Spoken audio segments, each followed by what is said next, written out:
Hi everyone, Charlotte here from New Zealand Shores. Today we're talking about how to migrate to New Zealand as a diesel mechanic in 2026. And the reason we're doing a separate video on this is because we now have two new pathways becoming available for residency for diesel mechanics from August of this year. Diesel mechanics are also an occupation which we see in fairly consistent demand, and the reason for that is they support some of our biggest industries here in New Zealand. So the construction industry and the agricultural industry all have machinery that rely on diesel mechanics to keep them going. So it's really exciting that we now have more options for people to be eligible to actually come to New Zealand and not only work but stay permanently if they would like to do so. So with those three pathways, we have Green List Tier 2, which is a work to residence pathway that has been with us for a number of years now, and the two new pathways coming into effect from August 2026 are the skilled work experience pathway and the new trades and technicians pathway.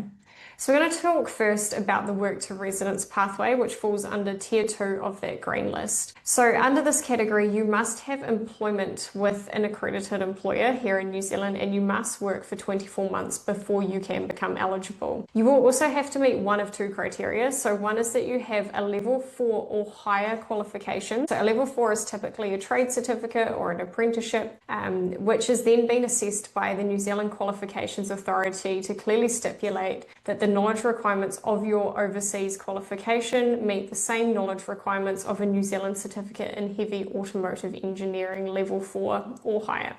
So if you aren't sure about what this process looks like with NZQA, you can reach out to us directly and we will be able to assist you with that NZQA assessment process.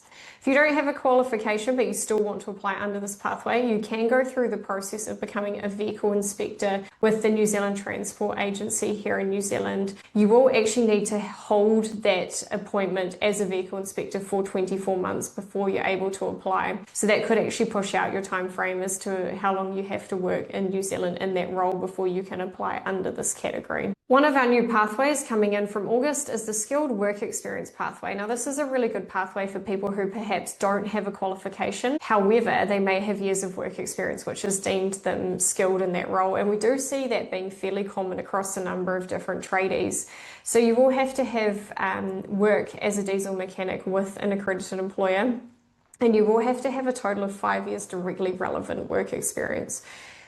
2 of those years of work experience must be in New Zealand. So for example, you could have 3 years of relevant work experience outside New Zealand, work in New Zealand for 2 years, and then be eligible. You will also need to be paid 1.1 times the median wage, which is currently $38 per hour or higher. So it is slightly above our typical median wage rate, but $38 per hour is perfectly achievable for diesel mechanics. We typically see you being paid this or higher. So I wouldn't worry too much about that pay rate.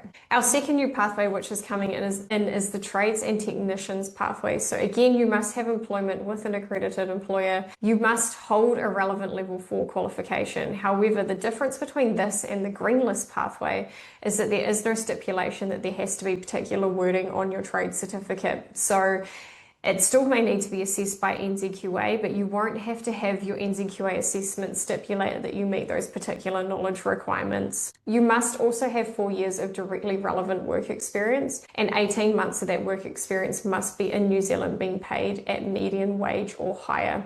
So median wage is currently $35 per hour. So for example, you could have 2.5 years of work experience outside New Zealand as a diesel mechanic, come to New Zealand and work for 18 months, and then be eligible to apply under this category. New Zealand Shores actually has a number of employers and recruiters who are currently looking for heavy diesel mechanics. So if as of March 2026, please do reach out if you think you may be interested in migrating to New Zealand under this role, and we can look to put you forward towards these employers and recruiters. Bear in mind your particular skills do have to meet exactly what that employer or recruiter is looking for. So we are happy to take a look and forward your CV on, but we obviously cannot guarantee that you will then get a job off us. But however, if you are interested in us putting you forward for that process, please do reach out to us at info@newzealandshores.com and we can look into that for you. The next steps of our process, if you are interested in moving to New Zealand, or perhaps you're already in New Zealand working as a diesel mechanic and you're looking to apply for residency, is reach out to us. We will do an eligibility assessment for you and determine which of those three categories is the best option for you to apply under. You will then get a personal consultation with one of our licensed advisors, so you can have a 30-minute Zoom chat or a phone call, or perhaps even if you're local, you can come into one of our offices and we can sit down and go through that eligibility assessment with you and answer any questions you may have. Once you've decided you're keen to move ahead, we can give you a quote for our services for us to assist you with whether it's a work visa or a residency visa. So feel free to give us a call. Our phone number is there, or again, you can email info@newzealandshores.com. We would love to hear from you. We're really excited for where things are moving in 2026 for diesel mechanics.